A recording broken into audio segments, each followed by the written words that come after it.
So today we are going to talk about the Alexander the Great. Why he was being named as the Alexander the Great? Is he really that great or not? So one thing that we know about Alexander the Great, he was young, he was brilliant, he was genius, he was ruthless. At the same time, he was good looking, he was handsome, he was charismatic, and at the same time, he was burned by his ambitions. He has every kind of thing that every young man would like to have from him. He has it all. Think about it. At the age of 32 years old, he owned the world. Well, not literally the whole world, but at the time it was the world. His ambition to conquering the world, it changed the world somehow.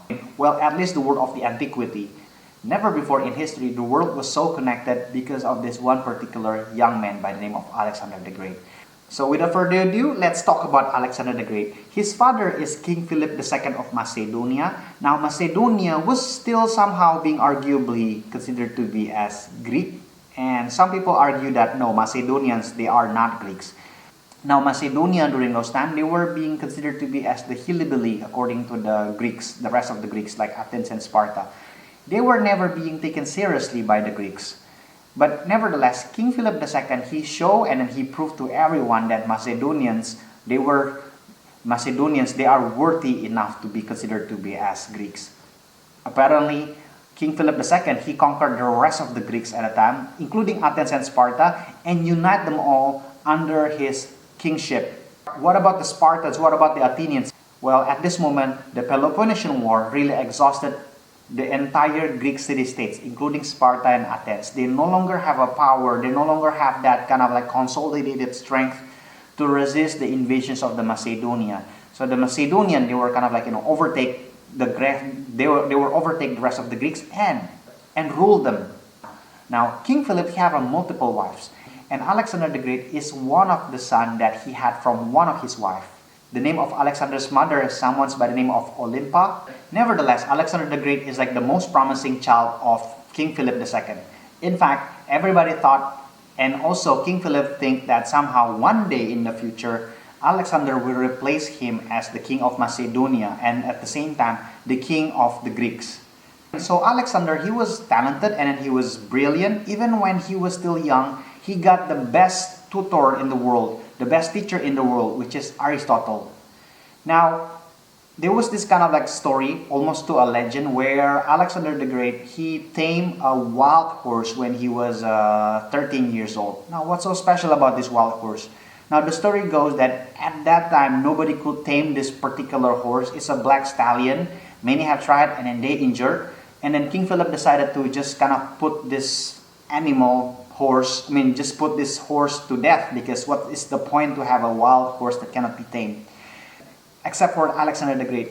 He disagreed with that decision and then he saw something that nobody could see. It's one of the signs of his genius, that he decided to tame the horse, and then apparently the horse was scared, the horse was wild, the horse was acting wild because it got scared by its own shadow. So young Alexander, he grabbed the reins of the horse and then somehow slowly turned the horse facing the morning sunlight. So, and then after that, he slowly tried to get on top of that horse. And then, surprise, surprise, the horse did not even try to buck. The horse did not even try to throw him off from the back. So, ever since that day, that horse and Alexander, they become kind of like a good friend. And then that horse will faithfully follow Alexander to many different battles. The name of the horse is Bucephalus, which is in Greek, it means ox head, Bucephalus. Now, Alexander the Great, he replaced his father as a king of Macedonia when his father, King Philip II, was murdered by his own bodyguard. Yes.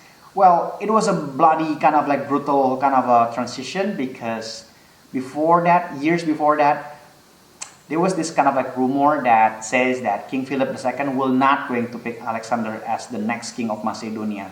But King Philip, he will pick another son from another wife to become the next king of Macedonia.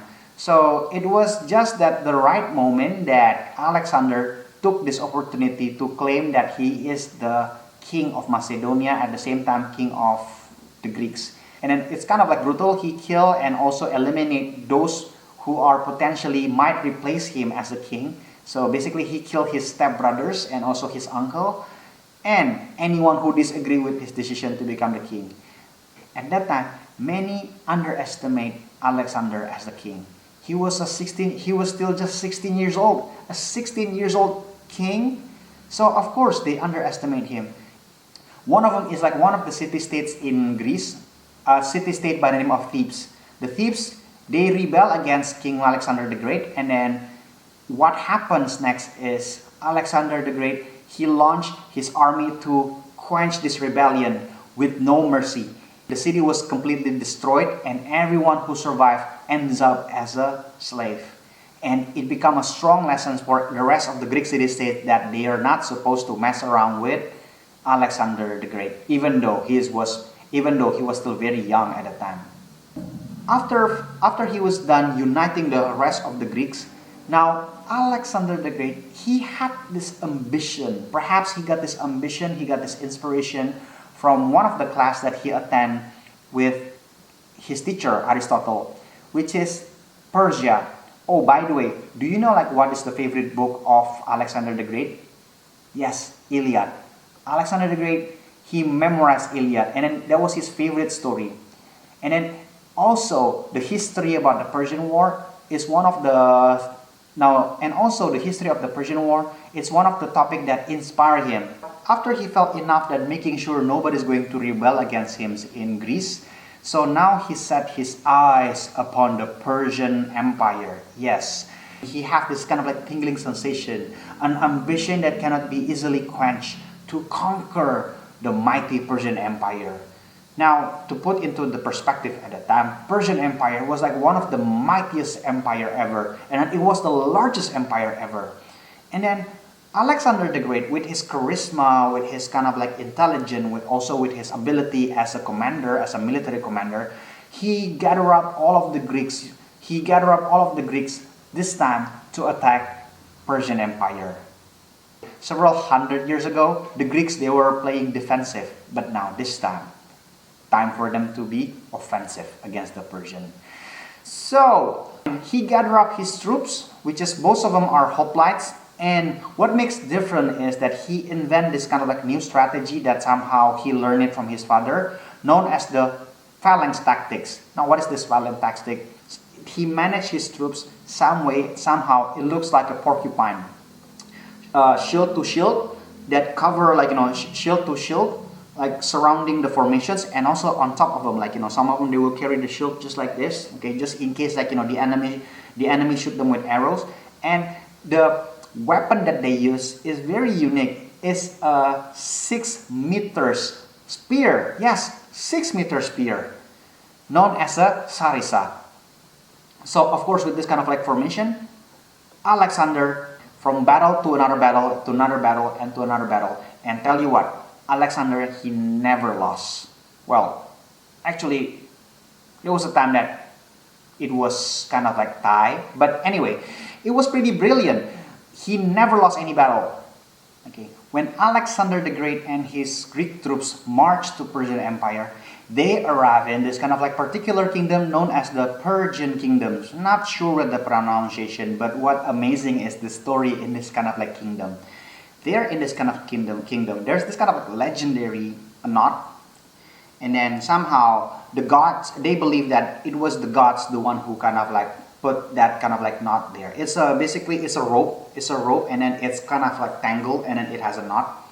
Now, according to the claim, according to the prophecy, whoever can open that knot, he will become like the conqueror. He become like the ruler of Asia. Now, of course, Alexander, he felt challenged, and then he is about to open up that knot. So he tried, and then it was not successful. And then you know what he did next? He grabbed his sword, and after that, he chopped that knot into pieces. He chopped that rope into pieces. And then, of course, everybody was gasped at that time. Because why? According to the curse, because according to the prophecy, you should open up the knot, not chop it into pieces. Because if you chop it into pieces, yes, you will become the conqueror of Asia, but it will be short-lived. Well, it's what we call like the foreshadow of his death. The foreshadow of Alexander the Great. Anyway, moving on. As he invaded the Persian Empire, of course, Now, at this moment, the Persian king is someone by the name of King Darius III. Please do not be confused with the King Darius I, which is from the Persian War. This is a different king. He's still a Persian king, but then again, different, okay? King Darius III, with him, he have more troops, he have more resources, he have more army to face against this kind of like, Alexander the Great. But Alexander the Great, he never lost any battle. Despite that he was badly outnumbered, he won the battle.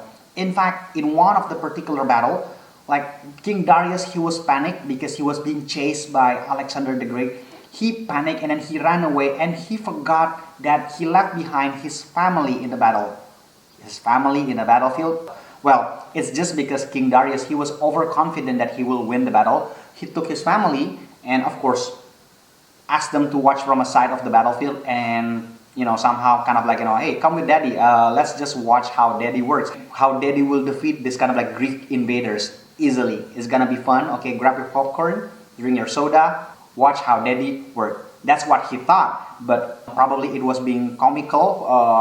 King Darius, he ran away, he forgot about his family. Anyway, to cut the story short, the family was being arrested by Alexander the Great. Now, this is the amazing thing about Alexander the Great. He treat the family, he treat like the wife of King Darius, he treat the daughters of King Darius, and also he treat the mother of King Darius with respect, okay, and kindly. They were being welcomed and they were being kind of like offered, they were being treated as they should as a royal family. Okay, in this kind of like story, they upset with King Darius III, but they kind of like what? They favored Alexander the Great. Now, it was not the first time King Darius III defeated. There will be another battle. King Darius, again, he brought more army, more troops, but the result is the same. He got defeated. Until finally, King Darius, he had nowhere to run and then he had nowhere to hide. Now, meanwhile, the story goes on that Alexander the Great, he kept searching, he kept looking for this King Darius. Alexander, he had this kind of like ambition to defeat King Darius by himself. Now, in his hiding, King Darius, he was being murdered by one of his servants. And somehow the servant thought that, well, you know what, if I can kill King Darius, my master, and present the head to the Alexander the Great, perhaps I will get a reward. Perhaps Alexander the Great will like me, okay, if I present the head of his enemy. When it happens, of course, Alexander, he was very mad. He was very, very upset to see that King Darius died in the hand of the murderer instead of his hand. So what happens next to that poor servant? Instead of like get a reward, of course, the servant, he got punished. Well, one thing for sure, after the death of King Darius III, Alexander the Great, he became like the king of kings of Persia. He was being elected by the people to become the king of the Persian Empire. So, and then he started to change his lifestyle somehow. He started to believe in that, and then he started to act like as if that he's a Persian rather than, Macedonian. And this kind of like create a problem later on by Alexander's followers because they start to see that, Alexander has changed. But anyway, become the king of Persia is not enough for him. Now, he started to conquering the rest of the world. That's what he tried to do. The next part is that he went back to the west and then he go to the Syrian coastline where the Phoenician kingdoms and cities were somehow thriving from the Mediterranean Sea all the way to Egypt. So Alexander the Great, he started conquering the cities in the Syrian coast, all of these Phoenician city-states, Tyre, Sidon, Byblos, including Jerusalem. Well, there's a little exception for the city of Jerusalem though. While Alexander the Great, he destroyed many of these kind of like Phoenician cities, he spared the city of Jerusalem. Simply because somehow Alexander, he was fascinated with the prophecies about him that written by Prophet Daniel. It does not stop there. Alexander the Great, he kept pushing on to the Egypt territory. And there, as he's about to conquering Egypt, he was surprised because why? Because the people of Egypt accepted him peacefully. And then he was being entitled as the Pharaoh. Yeah, now Pharaoh Alexander the Great. There in Egypt, Alexander, he built a city by the name of Alexandria. and the city of Alexandria, it became like a very important city in the ancient time.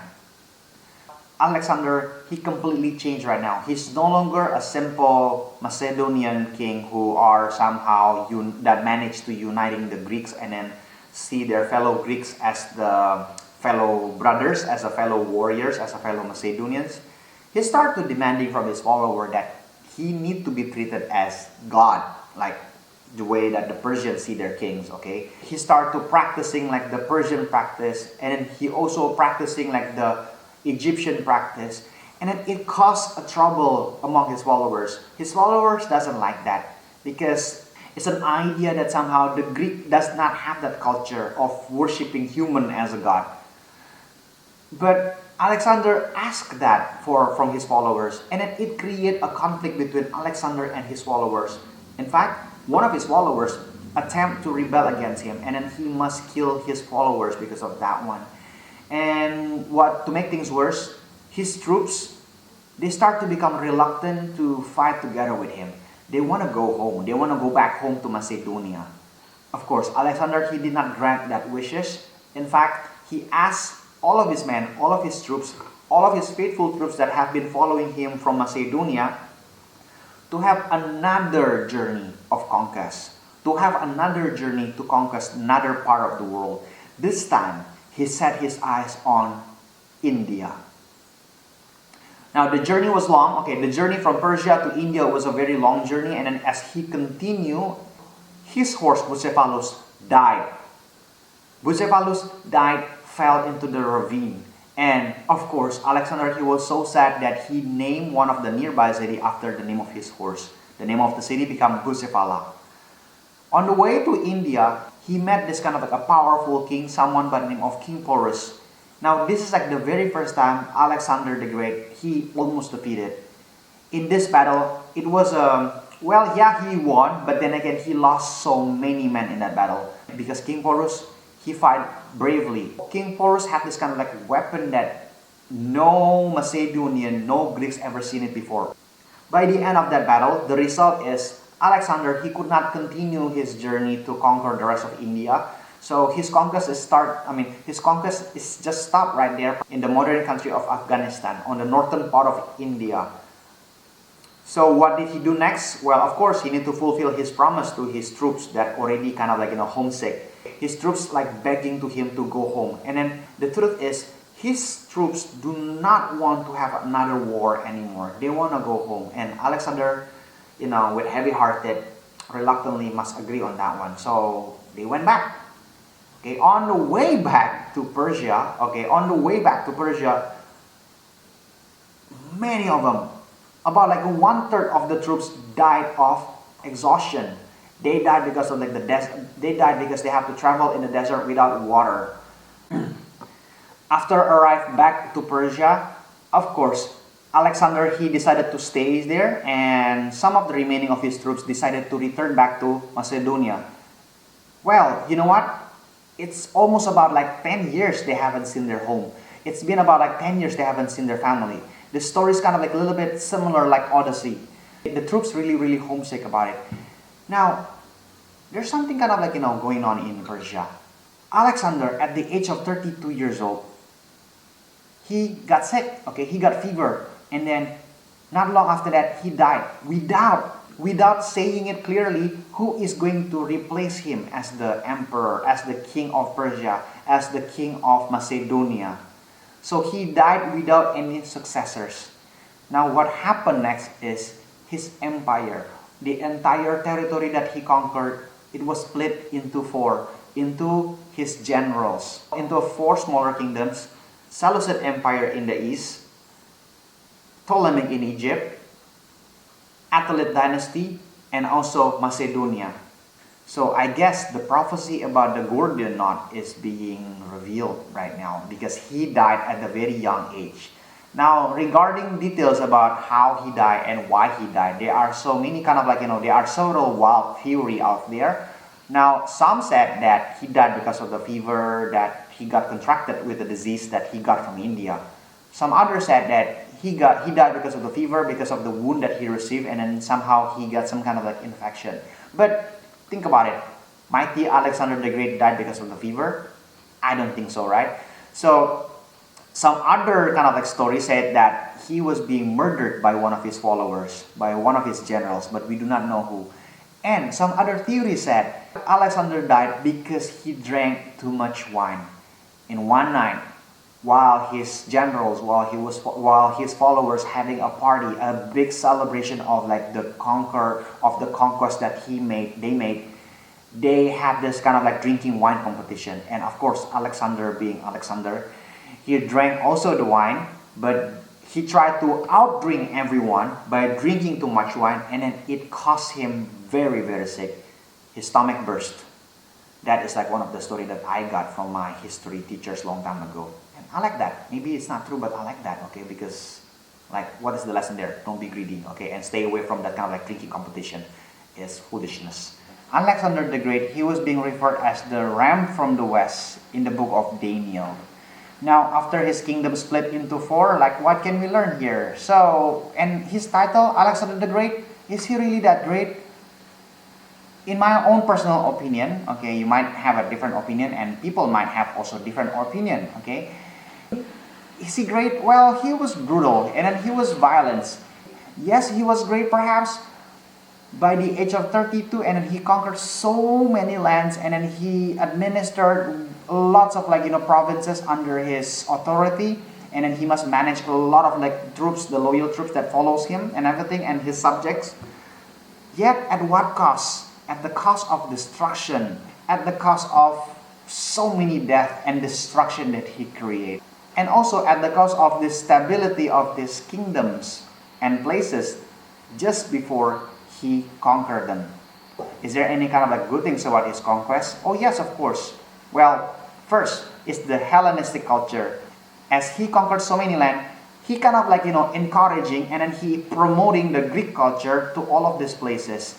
And then Greek language become the lingua franca. Now what is lingua franca? It's become like the main common language that could unify all of them.